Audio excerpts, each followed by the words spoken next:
In India, in 2018, a rape was reported to the police every 93 minutes on average. It's a chilling statistic, right? It really makes you question how effective these legal reforms have been in protecting victims and survivors. So we're going to look into some incredibly tough cases today, cases that really just shook India to its core, to kind of see like what's changed and what still needs to change. Yeah. And I think, legal reforms are crucial, but they're only one part of a much larger problem. For sure. And as we go through all of this, Hmm. we want to keep in mind some of the questions that our listeners, have raised. Things like, why haven't stricter laws actually been enforced effectively to, Yeah. deter these perpetrators? Mm. Does the law sometimes bend for, the powerful? Yeah. And what more can be done to make sure that there's real justice for survivors? Yeah. I mean, these are not easy questions, but they're so important to address. Absolutely. Maybe the best place to start is the Nirbhaya case. I mean, this really did just shake the nation, and it sparked the demand for change, I feel like, all over the world. Mm. So for those that need a refresher, can you take us back to December 2012 and just kind of paint a picture of what happened? Sure. On December 16th, 2012, a 23-year-old physiotherapy student named Jyoti Singh was brutally attacked on a moving bus in Delhi. And it wasn't just a rape. It was a prolonged and vicious assault by 6 men. They used an iron rod and inflicted horrific internal injuries, and then threw Jyoti and her friend, who was also beaten, out of the bus to die. It's hard to even comprehend such a just awful act. Yeah. And yeah, it's really no wonder that this case caused such outrage and protests all across the country. Yeah. It was the brutality of it and just this apparent disregard for human life that just ignited a firestorm. Yeah.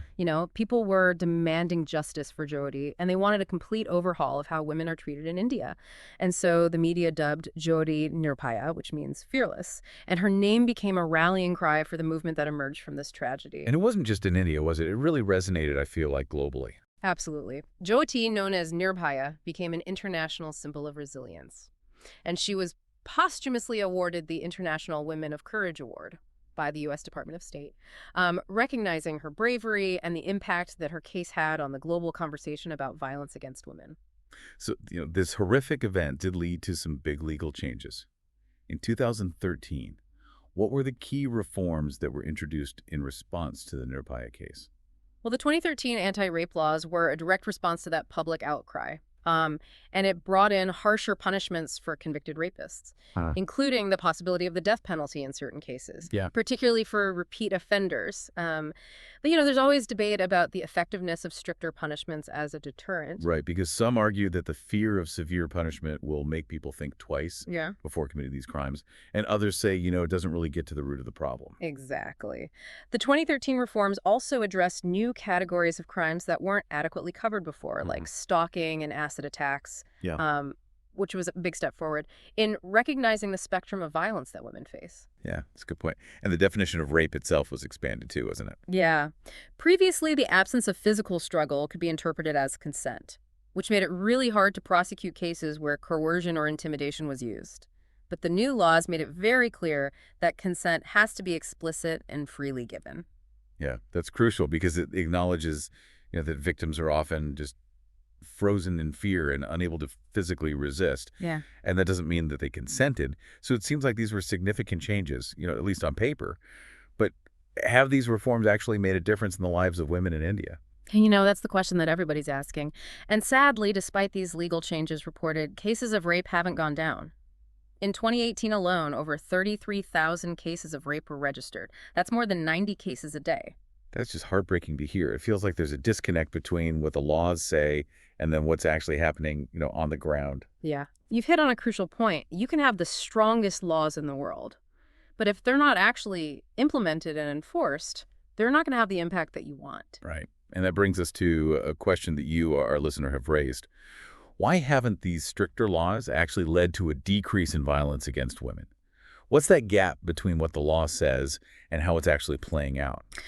Well, there are several factors at play. One key issue is enforcement. Even with stricter laws, there are concerns about police investigations, the sensitivity of the judicial process, and just the societal pressures that discourage women from coming forward.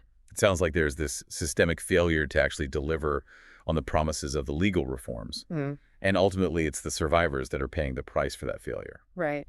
And Nirbhaya's mother, Asha Dede, has been a powerful voice on this issue. She continues to fight tirelessly for justice, not just for her daughter, but for all women in India. She's been so vocal about what she sees as a lack of real progress since 2012. Yeah. Asha Devi has been critical of what she calls political blame games and the lack of tangible change. She's always asking, what have we learned from the Nirbhaya incident? It's a question that should resonate with everyone, not just in India, but everywhere. Because even with these significant legal reforms, the reality is we're still seeing cases that echo the horror of what happened to Nirbhaya. It feels like we're hearing about these horrific cases all the time, right? And it really makes you question if the system is actually protecting women. One case that comes to mind, and I know you, the listener, have asked about this one specifically, is the case of a female resident doctor at RG Kar Medical College in Kolkata. Yeah, this case, which happened in August of 2024, was particularly disturbing because it happened in a place where you would think she'd feel safe, at work in a hospital. Right. And Asha Devi Nirbhaya's mother was really outspoken about this case. She expressed outrage, not just at the crime itself, but at the way some politicians reacted, particularly the West Bengal chief minister's focus on capital punishment. It's like demanding the death penalty is this way of appearing tough on crime without actually, addressing the underlying issues that are leading to this violence in the first place. Exactly. And that was Asha Devi's argument. The death penalty might offer some sense of retribution, but it doesn't actually prevent these crimes from happening. Doesn't get to the root of the problem.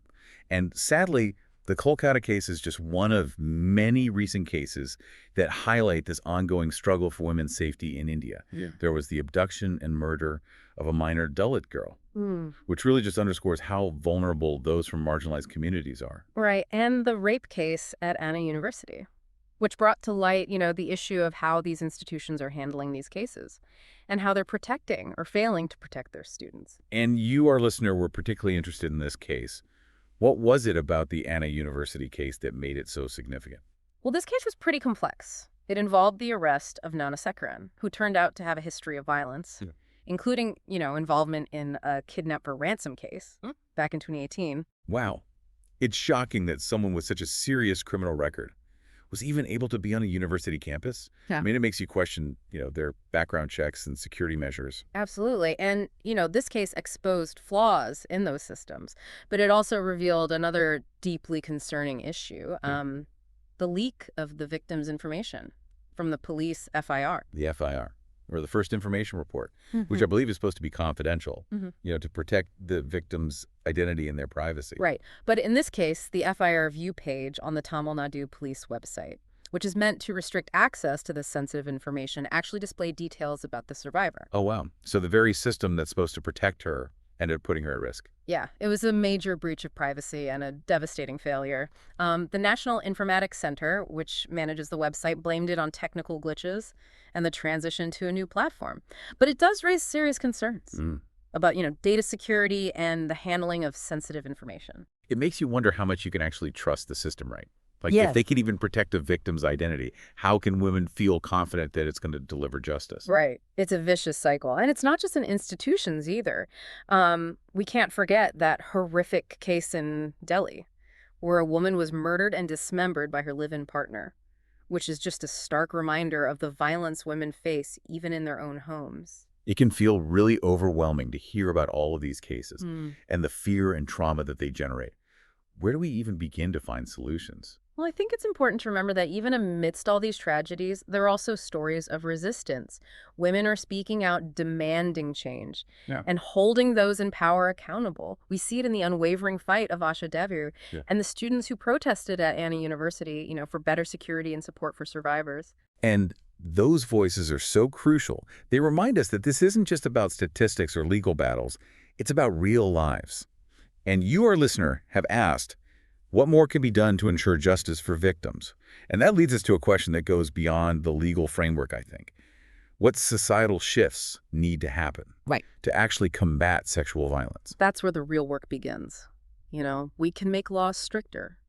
But until we dismantle this deeply ingrained patriarchal mindset that underpins this violence, I don't think we're going to see lasting change. And that patriarchal mindset often manifests in these victim-blaming narratives, doesn't it? Yeah, it does. We see a lot of comments that blame, women's clothing Yeah. or their behavior. It shifts the responsibility away from the people actually committing the crimes. Right. We need to change that narrative.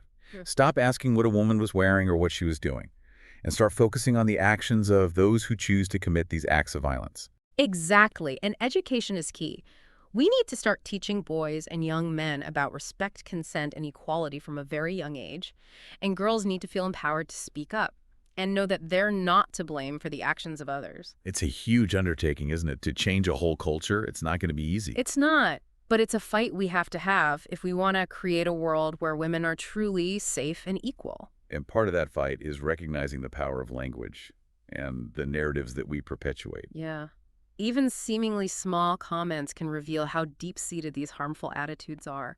I remember reading one interview where a 57-year-old woman blamed women's attire for evoking lust. It's just such a perfect example of how ingrained that mindset can be. Yeah. It places the responsibility on the victim. Rather than holding the person who actually committed the crime accountable, we need to challenge those narratives every time we hear them. We do, and we need to make it clear that women's clothing is never an invitation for violence, and that the blame always lies with the person who chooses to commit that act. And we need to create a culture where women feel safe coming forward, to report these crimes without fearing, judgment or blame. That's crucial, because the reality is that so many cases go unreported. Due to that stigma, the fear, and the potential for backlash, we need to build a system where survivors feel supported and believed. A system that prioritizes their safety and well-being. It's a complex issue, no easy solutions. But it's clear that we need to keep pushing for change on a lot of different fronts. It feels like we've been talking about this issue for decades, and the headlines just keep telling the same story. You, listener, have asked specifically about whether the law actually bends for those with power and connections, making them untouchable. It's a question that I think a lot of people have. It is, and I think it speaks to this broader concern about equality and justice. That perception that the wealthy and powerful can evade accountability. It really does erode trust in the legal system. Yeah. And when that trust is broken, it just creates this culture of impunity, where these perpetrators, they feel emboldened because they know they're unlikely to face any real consequences. Exactly, and it discourages survivors from coming forward and perpetuates this cycle of silence. So how do we break that cycle? We've talked about legal reforms, but it seems like that's only one piece of the puzzle.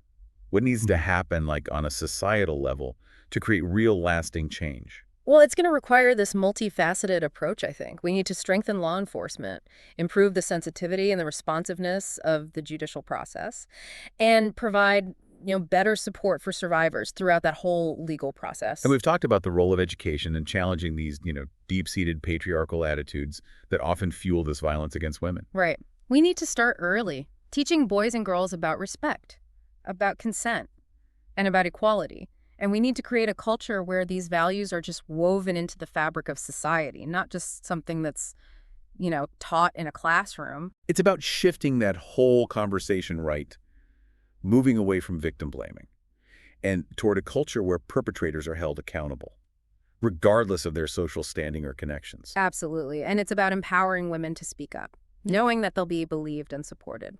And I think so much of this just comes down to changing hearts and minds. It's not just about laws, it's about transforming the way we think and the way we talk about these issues. I agree. And it's about recognizing that this violence against women, it's everyone's problem. It's not just a women's issue. Men need to be part of the solution, speaking out against it, challenging their peers, and being allies in this fight. This has been a difficult conversation, but an incredibly important one. And you, listener, have asked how effective the reforms have been in ensuring justice for victims over the past decade. It's a question that deserves ongoing attention and scrutiny. It does. We need to keep pushing for accountability, for transparency, and for a system that really prioritizes the safety and the well-being of women. I think the most important takeaway from all of this, from this whole deep dive, is that it's not just about changing laws. It's about changing ourselves. It's about looking inward and asking what role each of us can play in creating a world where violence against women is simply unacceptable. I couldn't agree more. Change starts with each of us, with our own actions and our own choices, with the way we speak to others, the way we treat others, and the way that we challenge injustice. This isn't just a conversation to have on a podcast. It's a conversation we need to be having in our homes, in our workplaces, and in our communities. It's a conversation that needs to continue to evolve and to lead to real, tangible change. Thank you for joining us for this deep dive. We hope that it's been insightful and thought-provoking, and most importantly, we hope it's a call to action for all of us to be part of the solution.